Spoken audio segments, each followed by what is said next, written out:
Bismillahirrahmanirrahim. Assalamualaikum warahmatullahi wabarakatuh. Ila hadratin Nabi Mustafa Rasulullah Muhammad sallallahu alaihi wasallam wa ala alihi wa sahbihi wa dhurriyyatihi wa sahabatihi wa tabi'ina sholihin wal ulama wal Allah khusus syahadul badr jailani wa ila ruhiyal ma'ruf bagi haji dan bukan masyarakat sastra wa ila ruhiyal ma'ruf wa ustadz wa nabi sitar mungkin karya wa ila arwahi jalan ahlul kubur minal muslimin wal muslimat wal mu'minin wal mu'minat khususan fi qaryah desa benar khusus Barjaya Allahumma ighfir lahu warhamhu wa'afihi wa'afanhu. Al-Fatihah. A'udzubillahi minasyaitonir rajim. Bismillahirrahmanirrahim. Alhamdulillahirabbil alamin arrahmanir rahim maliki yaumiddin. Iyyaka na'budu wa iyyaka nasta'in ihdinas siratal mustaqim siratal ladzina an'amta 'alaihim ghairil maghdubi 'alaihim waladdallin. Bismillahirrahmanirrahim. Alhamdulillahirabbil alamin. Alhamdulillahi ala nikmatil iman. Alhamdulillahi ala nikmatil Islam. Asyhadu an la ilaha illallah wa asyhadu anna Muhammadar Rasulullah.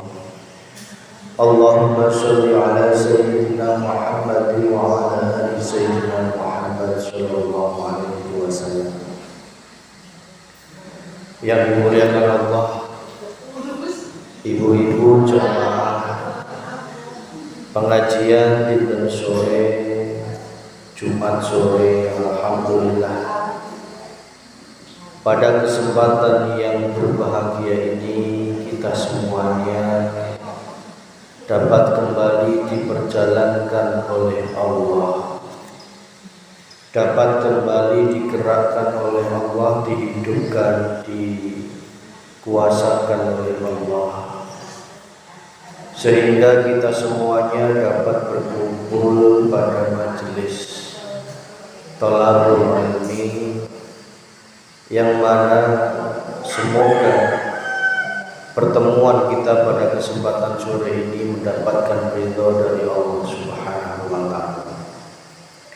Sholawat serta salam semoga tercurahkan ke junjungan Nabi Muhammad sallallahu alaihi wasallam, ke kepala keluarganya, para sahabatnya, para tabi'ina sholihin, lumayan kepada orang sadayana.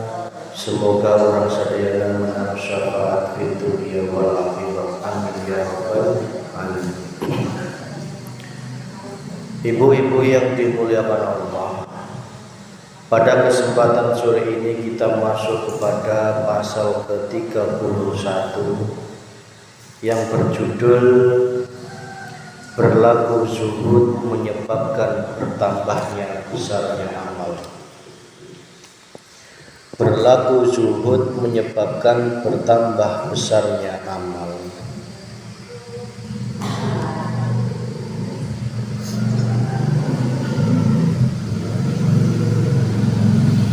Bismillahirrahmanirrahim. Ma qalla amalun baraja min qalbi zahidin wala kasura amalun baraja min qalbin rahibin. Tidak sedikit amal yang keluar dari hati orang yang zuhud, dan tidak banyak amal yang keluar dari hati orang yang senang keduniaan. Di dalam makalah ini ada dua golongan hati pada setiap muslim. Golongan yang pertama yaitu golongan hati min qalbin zahidin.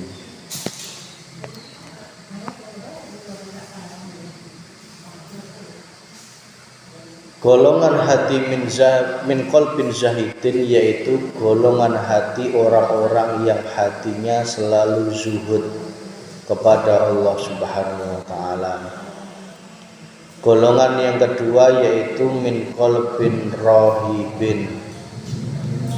Yang pertama min qalbin zahidin, yang kedua min qalbin rahibin.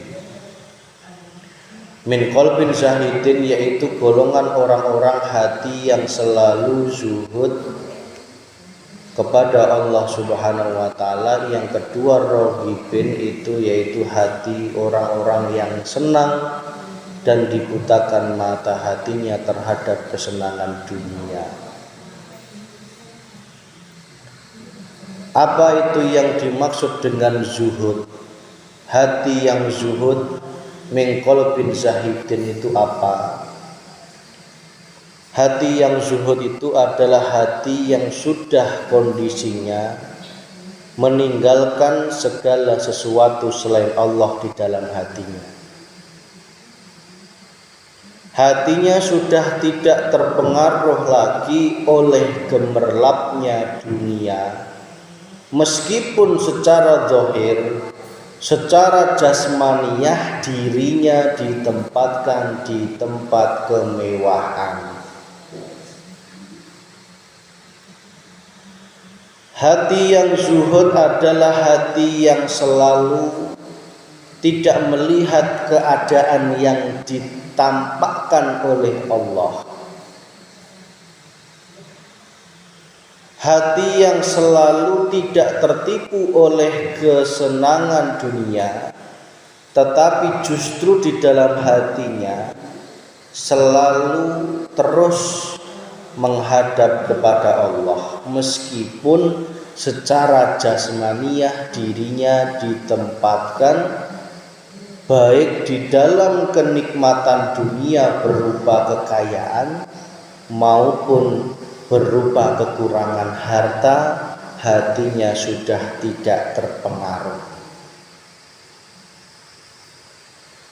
Sebaliknya, golongan yang kedua dinamakan min qalbin raghibin, yaitu golongan hati orang-orang yang hatinya masih sangat mencintai kesenangan dunia, yang mana sampai-sampai hatinya tertutupi, yang ada dalam aktivitas kehidupan di dunianya tujuannya hanya untuk mengejar kenikmatan dunia.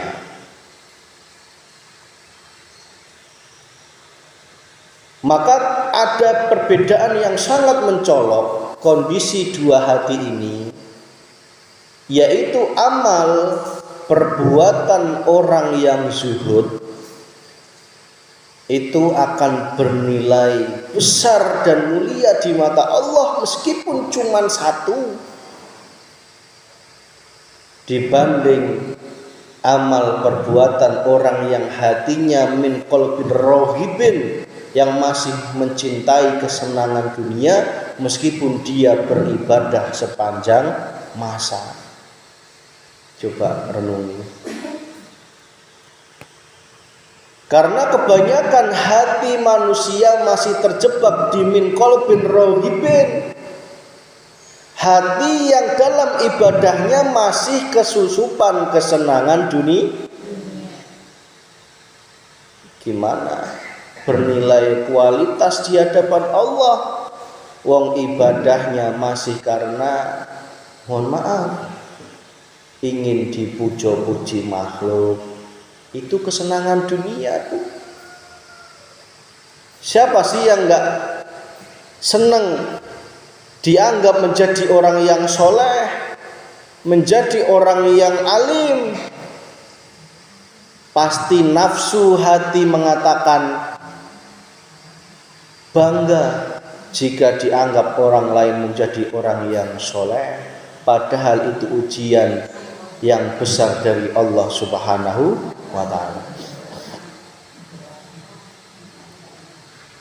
Ciri hati yang amalnya masih min qalbin rahibin, ibadahnya, amalnya masih karena ingin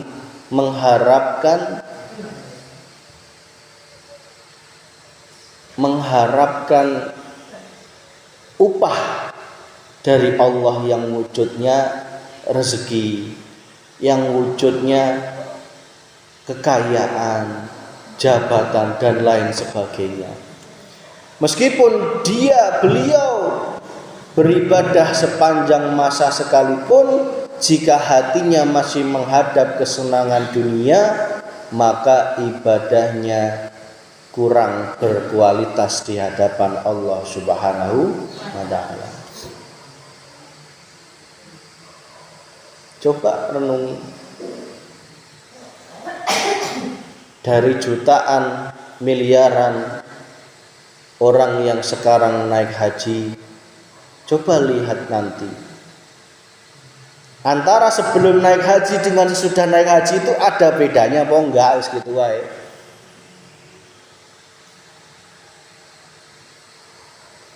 Jika tidak ada bedanya, bahkan semakin jauh dari Allah hatinya, sombongnya makin, pamernya makin,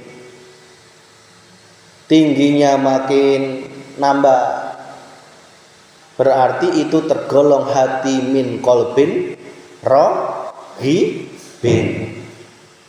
Wes titik. Padahal seharusnya bagi orang yang hatinya sudah terpanggil oleh panggilan Allah, seharusnya sudah mengalami kesadaran spiritual, mengalami kesadaran hati, kesadaran iman, bahwa tidak ada yang berkuasa, tidak ada yang Maha Esa, tidak ada lagi selain Allah Subhanahu wa ta'ala. Tapi mengapa sepulang dari sana hatinya tidak ada perbedaan?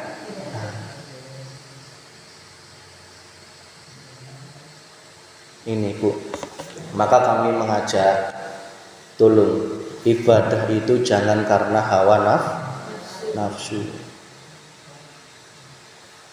Dulurnya, tetangganya habis naik haji, habis umroh, saya kepanasan. Apalagi dari pihak sana ada ucapan, nggak mungkin bisa ke tanah suci. Akhirnya hati ini panas. Segala macam cara aku lakukan biar aku ke tanah suci. Awas nanti tahun depan aku akan naik ke sana.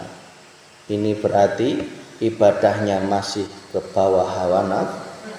Lebih baik jangan. Bukan berarti nggak boleh, sia-sia. Karena apa? Tujuannya sudah tidak betul, karena tujuannya selain Gusti Allah. Wes dulurku, sambil engkau menabung untuk ke Mekah, ke tanah suci, sambil pula engkau perbaiki hati, sehingga nanti ketika betul-betul sudah waktunya, uangnya ngumpul, hari hanya sudah ditetapkan, ditakdirkan oleh Allah, pergi ke sana betul-betul ketemu Gusti. Nek wong bagi wong makrifat Gusti Allah itu tidak hanya di Mekah.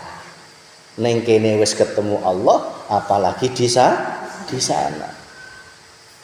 La farqa bainahuma, tidak ada perbedaan baik di sini maupun di sana. Allah senantiasa meliputi segala sesuatu. Cuman di dalam syariat Islam memang bagi yang mampu wajib hukumnya pergi ke tanah suci, bagi yang mampu.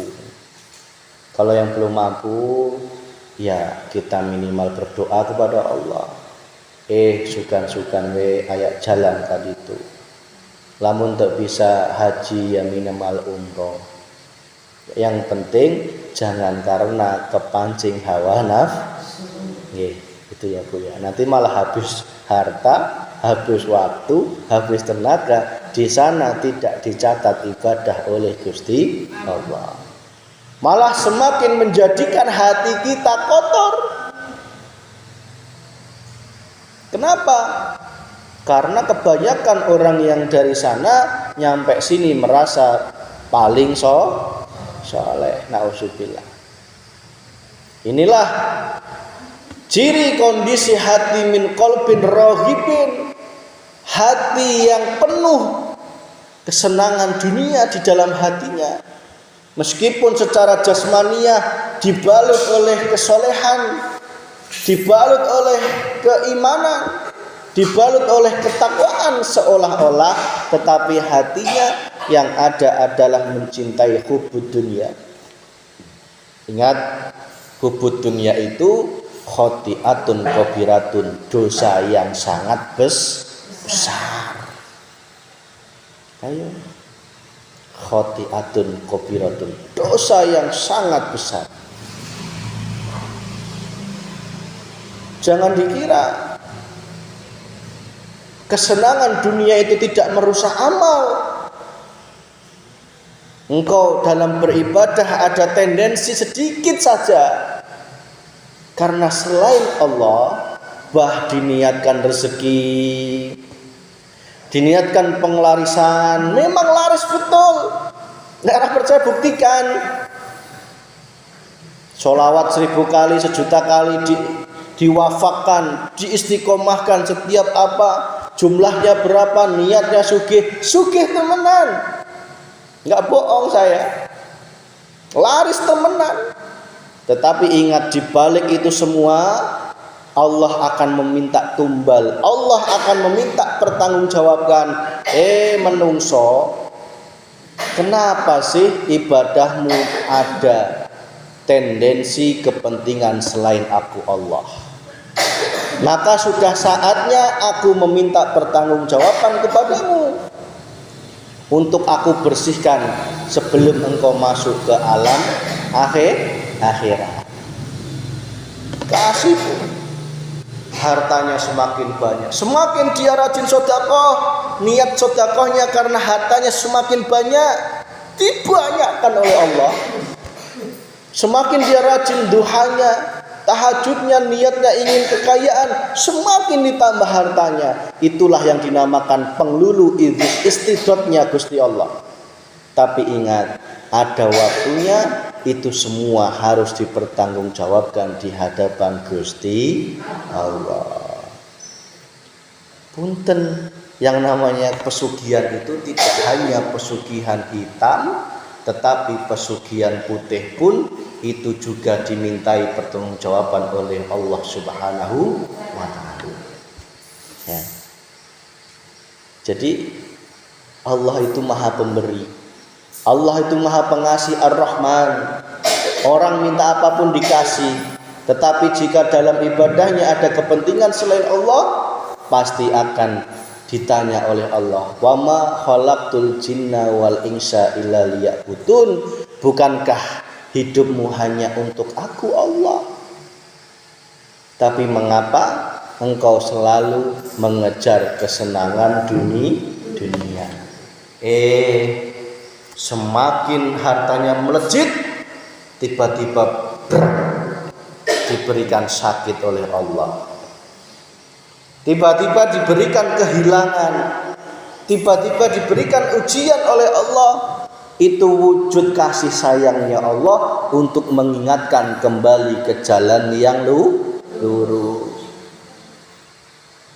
Makanya saya pernah bilang, Bu, jangan pernah cepet. Urusan dunia jangan pernah pengen cepet-cepet, jangan. Urusan akhirat pun juga jangan pernah pengen cepet-cepet. Nikmati saja setiap proses yang Allah berikan. Saat ini dagangan payu 1.000, alhamdulillah. Besok dapat untung 10.000, alhamdulillah. Jangan pengen cepet-cepet. Sehari 300.000, sehari 1 juta. Sesuatu yang cepet-cepet pasti pengen melalui jalan pintas. Itu godaan hawa nafsu. Nikmati semua dari kecil. Ibadah pun juga sama. Jangan buru-buru pengen menjadi orang yang alim, orang yang soleh. Semua dari hal yang sederhana yang bisa engkau lakukan. Sekarang bisanya tahajud 2 rakaat, alhamdulillah. Besok masih 2 rakaat lagi, jangan sedih. Besoknya lagi lupa sampai kesiangan, ya jangan sedih. Wong semua itu bagaimana diberi oleh Gusti Allah. Nih. Ingat, maka benar apa yang diriwayatkan, apa yang dihadiskan oleh Rasulullah. Hadis Rasulullah yang diriwayatkan oleh Ibnu Mas'ud. Rasulullah bersabda, "Ani ibni Mas'udin radhiyallahu anhu qala raq'atani min zahidin. Alimin khairum min ibadatil muta'abbidina al-mujtahidina ila akhir dahri abadan sarmadan." Yang artinya 2 rakaat yang dijalankan oleh orang yang hatinya zuhud. Zuhud itu apa sih? Zuhud itu hatinya sudah tidak mencintai kesenangan dunia. Ya, ibadah itu seorang ngarep-ngarep urusan dunia. Orang yang tidak mempermasalahkan masalah dunia, lagi alim, lebih baik. Nih, lebih baik. 2 rakaatnya orang zuhud itu jauh lebih baik daripada ibadah yang dijalankan oleh orang-orang ahli min qalbin rohibin tadi, meskipun ibadahnya giat sepanjang masa, abadan sarmadan. Ini hadis Rasulullah. Berarti kita jangan termasuk golongan orang-orang yang tertipu.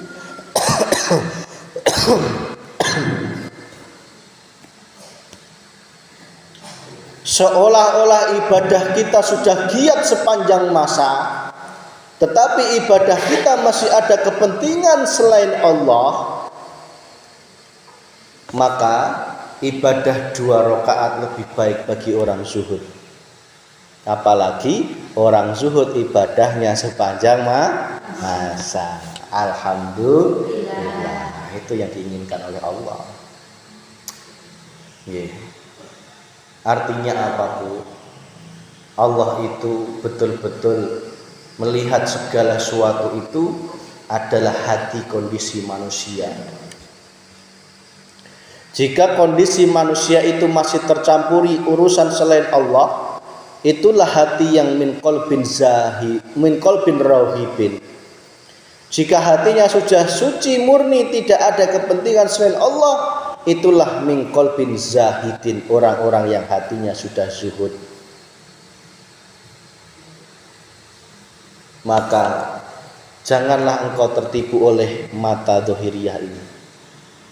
Kelihatannya secara kasat mata menjadi orang yang ahli ibadah. Tasbihnya tidak pernah lepas. Bacaan Al-Qur'annya fasih sekali. Tetapi coba biar tidak tertipu, gunakan hati untuk melihat bagaimana hati orang yang demikian.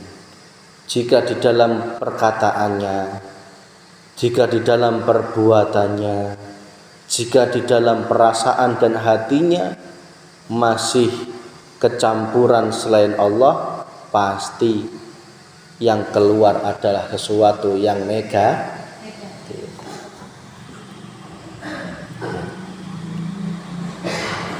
Nggak bisa dibendung. Hati yang senang dunia, hati yang kotor, itu pasti yang keluar di dalam ucapan, tindakan dan perbuatan, dan pikiran juga pasti kotor. Maka nggak heran kenapa sih sudah rajin sholat, sudah rajin ke masjid, sudah rajin wirid, zikir, tetapi hatinya masih gitu-gitu keneh. Masih suka menjelekkan orang lain, masih suka mendendam, masih suka amarah, masih suka merasa paling alim, merasa paling benar, suka menyalahkan orang lain. Ya. Kalau nggak sesuai dengan keyakinannya, salah. Nggak usah kepujian gandeng, pusing. Nggak usah ini itu. Kalau tidak sesuai dengan nafsunya, salah.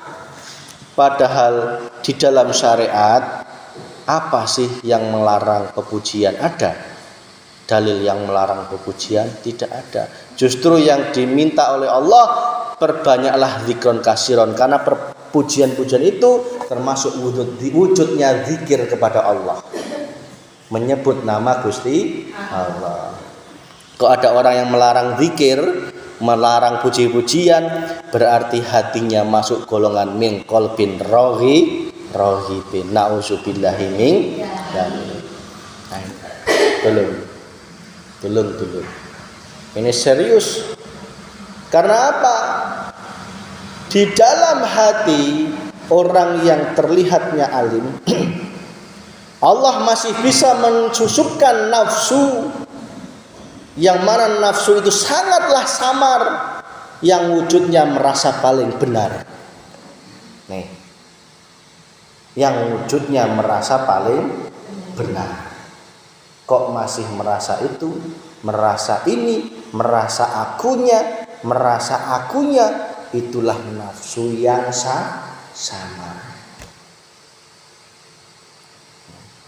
Maka sebagian sahabat Rasulullah berkata, ya kadang saya itu lucu kalau mendengarnya, azan cuman gara-gara ditutup telinga, salah. Azan cuman gara-gara sikunya ditaruh di mimbar, salah. Yang bener tuh saya. Tolong ya, ayo kita jangan sampai memiliki hati yang penuh kebencian. Jangan sampai memiliki hati yang penuh merasa paling benar. Jika memang itu ada kesalahan, ingatkanlah dengan cara yang baik. Jangan di depan muka orang banyak. Itu berarti tidak beretika. Kalau mengingatkan itu ya minimal 2 mata. Punten dulur, ya, ini lebih baik gini, gimana? Oh iya. Itu lebih beretika dan beradab.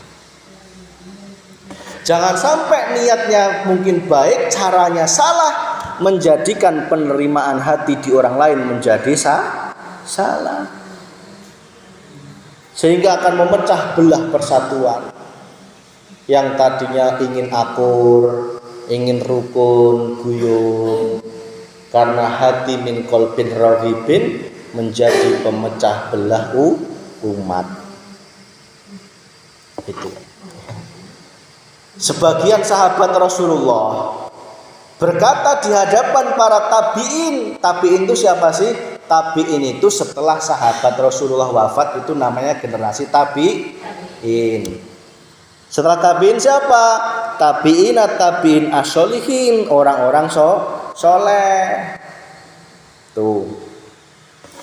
Kalian semua lebih banyak amal dan istihadnya daripada sahabat-sahabat Rasulullah.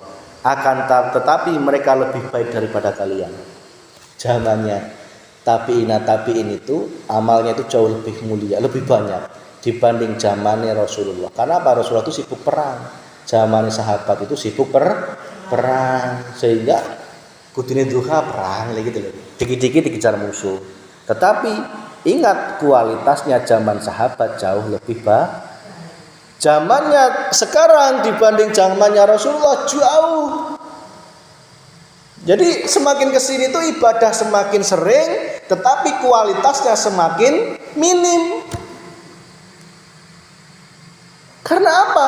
Min qalbin rohibin, hati yang jauh dari Allah, bukan min qalbin zahidin, hati yang zuhud mencintai kepada Gusti Allah. Zaman Rasulullah itu, meskipun hari itu hanya kebagian sholat sunnah hanya 2 rakaat, sudah hatinya itu tidak merasa sedih. Karena apa? Setiap 2 rakaatnya itu betul-betul hatinya menghadap Allah. Kalau sekarang beribu-ribu sunnah hatinya menghadap selain Gusti, menghadap harta. Besok aku mau tes, aku mau ujian, aku pengen nodong Gusti Allah. Aku tak puasa, aku tak wirid, aku tak ngaji, aku tak sholat, hanya apa? Untuk memuaskan hawa nafsuku. Ini jika orang-orang syariat tidak masalah, karena itu bagian dari proses. Tapi tolong jika ibu-ibu sudah masuk min qalbin zahidin, tolong betul-betul ibadahnya hanya karena Gusti Allah. Karena apa? Ibadah yang masih kecampur selain Allah, ibadahnya itu belum diterima oleh Allah Subhanahu wa ta'ala. Mohon maaf. Itu. Berkata Abu Muhammad bin Sa'ud, tidak ada penglihatan kelak pada hari kiamat yang utama daripada orang zuhud yang alim lagi warok. Yang alim itu berilmu, warok itu artinya hatinya senantiasa, warok itu artinya menerima setiap apapun yang diberikan oleh Allah. Hatinya sudah tidak kakean permintaan, tidak kakean protes, tidak kakean kekhawatiran. Kalau memang engkau harus tes, harus ujian, harus anaknya menempuh ujian, hatimu jangan pernah khawatir. Lulus enggak ya? Kekhawatiran sesuatu yang belum terjadi itu merupakan tanda kebodohan iman. Wong belum urung terjadi kok wis wedi ora lulus. Itu akhirnya iman, nafsu membisiki hati untuk menempuh jalur pintas. Tak moro kiai lah nyari amalan. Salah, orang salah bagi orang syariat itu enggak salah. Apa iya mau di situ terus seperti himar muter-muter? Apa iya kamu enggak ingin sampai ketemu Allah tak? Mau sampai kapan? Umur kita tidak tahu mau sampai kapan kita ketemu Allah. Mosok muter-muter terus ibarat himar. Mau sampai kapan dulur? Ayo, hatimu harus menuju kepada Gusti Allah. Dulu engkau seperti itu, sekarang hatimu hanya untuk Gusti Allah. Mas, kalau menghadapi anakku ujian gimana? 1, yakini takdir sudah ditetapkan Gusti. Wayai lulus pasti wayai anak belajar pasti wayai anak pintar pasti ada tanda-tandanya semua. Gak usah engkau khawatirkan. Cukup engkau doakan kepada Allah, ya Allah, aku pasrahkan segala sesuatu urusan kepadamu ya Allah. Semua sudah engkau takdirkan, engkaulah yang mencerdaskan, engkaulah yang mensukseskan. Aku pasrahkan kepadamu bukan kepadaku, karena aku la haula wala quwata illa. Kata Allah, ya wes, jika engkau pasrah kepadaku akan aku urus dan aku sukseskan. Tetapi jika engkau pasrahkan kepadamu, urusan cek Allah teh, urusan dewe, urus sendiri. Karena apa? Allah itu bagaimana kondisi hati manusia. Jika manusia sudah pasrah sepenuhnya kepada Allah, maka Allah akan mengurus segala sesuatunya dengan baik. Yakin ibu? Maka sehubungan dengan masalah ini, Husnul a'mali nataji'ul husni ahwal wa husnil ahwali minat tahaqquqi fi maqamatil inzal. Baiknya amal itu sebagai hasil dari baiknya keadaan hati. Sedang baiknya keadaan hati itu merupakan sebagian tanda ketetapan dalam kedudukan sebagai orang yang diberi cahaya ketuhanan yang turun ke dalam hati. Jadi gini Bu, amal yang baik itu dari hati yang hati yang baik, dari hati yang makrifat hanya nyawang Allah. Wis titik. Itu apa yang dapat kami sampaikan. Kesimpulannya, jangan pernah engkau kotori ibadahmu untuk kepentingan selain Gusti. Yang dulu mampir-mampir, seneng ngopi, seneng ini, ya spend dulu. Aku dulu senengnya puasa ingin karena ini Mas, gak apa-apa itu dulu. Oh saya juga sama ya. Aku dulu tahajudnya masih karena ini gak apa-apa itu dulu proses. Sekarang talinya leher di dalam ikatan kita yang wujudnya kesenangan dunia sudah dilepas oleh Allah. Maka larilah hatimu menuju Allah, jangan seperti himar lagi. Wong talinya sudah dilepas kok pengen muter lagi. Paham Ibu? Nggih, Rabbana atina fid dunya hasanah wa fil akhirati hasanah wa qina adzabannar. Alhamdulillahi rabbil alamin. Fatihah. Alhamdulillah.